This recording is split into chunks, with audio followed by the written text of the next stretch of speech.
we just learning about it so we can come into the knowledge of what we need to do. You know what I mean? So with that said, we're going to conduct the Sabbath part of the service. Now we're going to say some Hebrew prayers. It's just going to be the priest up here saying it, and everybody can observe. So if I could, imagine that's just the priest.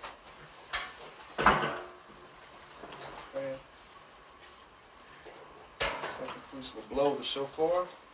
Now this is the significance of this.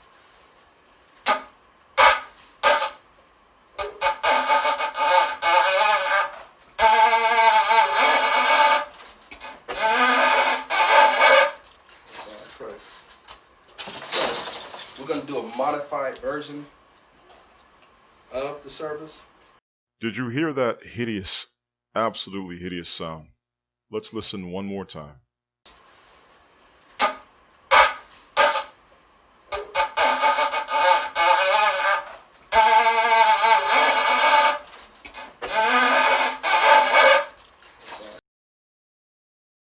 So what's wrong with this picture?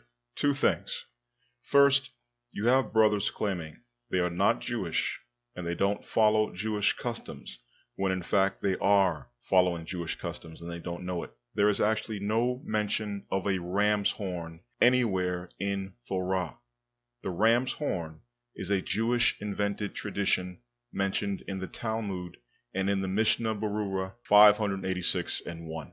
This is the first time the Hebrew word shopar, or shofar as it is pronounced in modern Hebrew, is ever associated with a ram's horn. But there is no reason a priori that one must agree with the Jewish definition of the word shopar as an animal horn. The word just means horned instrument, and the best horned instruments are made of metal. So I hate to be the one to break it to you, but if your shofar is a ram's horn, you are following the Judaism of the Jews, whether you realize it or not. As you just heard, the ram's horn produces a very ugly sound that has to be broken up into small bursts in order to prolong it. This is not genuine ancient Hebraic culture.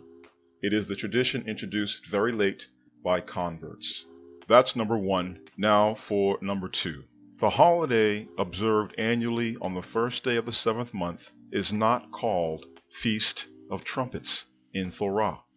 The word that is used is tharoi, and it is a noun that means a clamor of loud noise made with voices. The word does not and never did mean trumpets, nor does it mean blowing. So if you are calling this holiday the Feast of Trumpets, then you are following Jewish tradition, whether you realize it or not.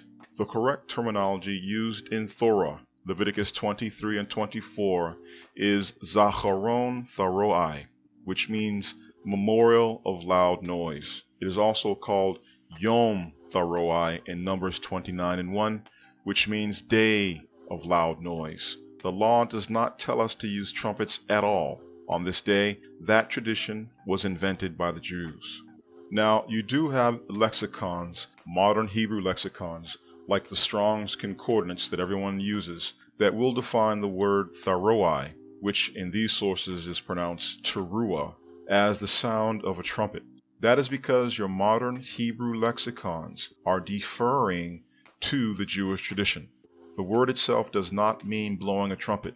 It simply means a shout, a clamor, a loud noise.